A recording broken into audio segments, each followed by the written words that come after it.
Ha, buralar dökülmüş. Sebebi.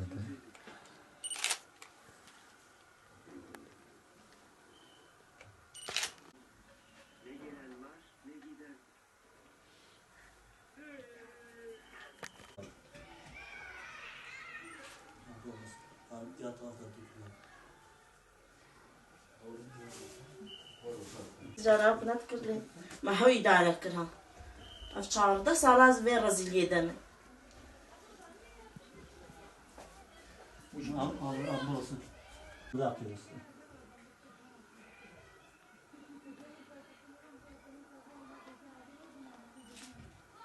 Abi dökülüyor, hep çatlamış abi.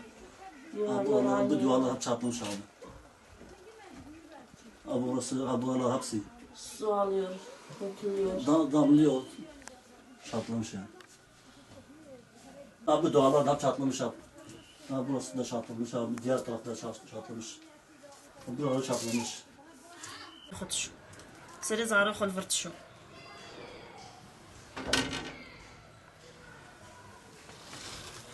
يعني تجارمتنا هاو ما هاو إدارك Abi burası banyodu. Bu banyoda çocuklarımızı yıkıyoruz. Burası da lavabodu. Kışta soğukta her zaman burada çocuklarımızı yıkıyoruz. Burası banyodu. Burası da burada bulaşıkları yıkıyoruz. Eşim burada soğukta falan yağmur yağsa, kar yağsa bulaşıkları burada yıkıyor.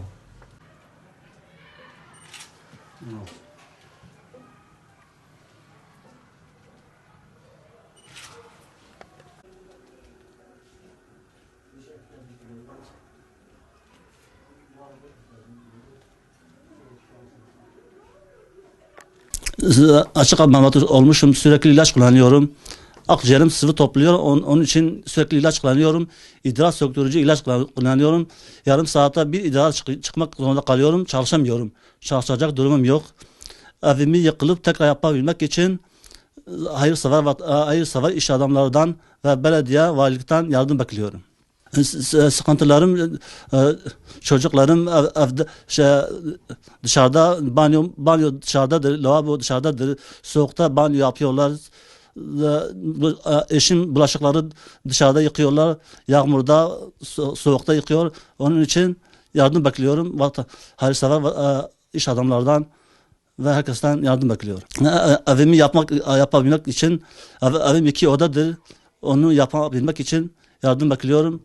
Mutfağım yok. Salonu mutfak olarak kullanıyoruz. Onun için yardım bekliyorum. 2 odadır. Her 2 odası da dökülüyor. Rutubetlidir. Su yani damlıyor. Yağmur yağarken damlıyor.